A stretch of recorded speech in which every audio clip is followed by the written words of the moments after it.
Shalom, welcome back to Yahweh's Learning Channel. Finished my journey going through Psalms 119, and the last nugget I want to share with everyone is Psalms 119, verse 162, where it says, I rejoice at thy word as one that findeth great spoil. And I feel like this is a fitting conclusion to this series on Psalms 119, little nuggets I've been sharing, because Psalm 119 is all about Yahweh's word. It's all about the first 5 books in the scriptures, the Torah, Genesis, Exodus, Leviticus, Numbers, and Deuteronomy. There's another version, the New King James Version says of the same verse, I rejoice at thy word as one that findeth great treasure. And that's what his word should be to us. It should be a treasure that we hold dear to us. And as I was going through Psalms 119, I wrote down a list of what I call to actions, or different ways we can engage in his word. And I just want to read off the list.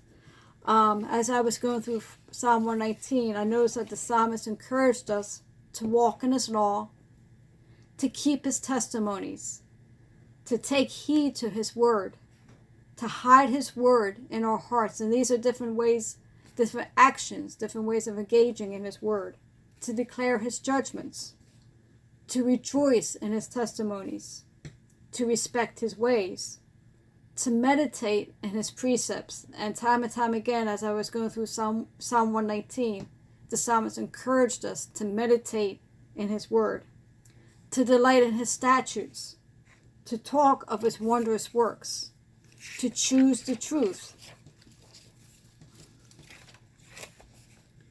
to lay his judgments before us, to run the way of his commandments, to observe his law, his Torah, to long after his precepts, to long after, like a hunger, like a passion, to long after his precepts. There needs to be a passion for his word in our hearts, to trust in his word, to hope in his judgments, to speak of his testimonies, to remember his judgments, to turn our feet to his testimonies, to believe his commandments, to learn his statutes, to love his Torah, and to incline our hearts to his word.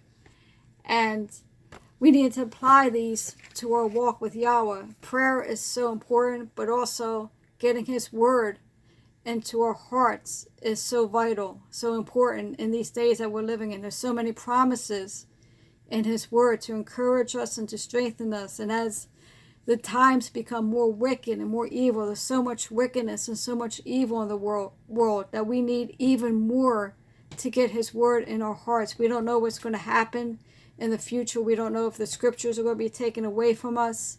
So we need to do these call to actions. We need to engage in his word while we have his word.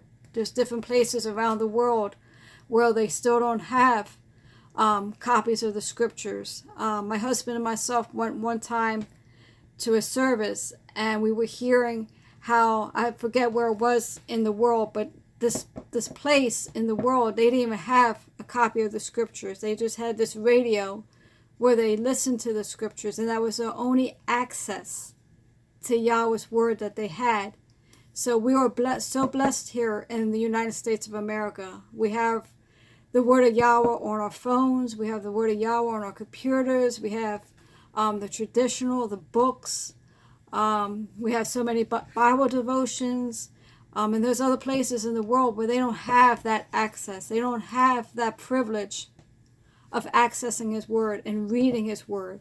So, yeah, let's take time with his word every day, not just to read it, but to meditate it, to dig into the Hebrew a little bit with it, because what we see initially on the English, on the surface, the Hebrew is much deeper, is richer, especially with the pictograph Hebrew. It gives a picture of words. So I want to encourage everyone in this video to study his word, to meditate upon it, to dig a little bit into the Hebrew.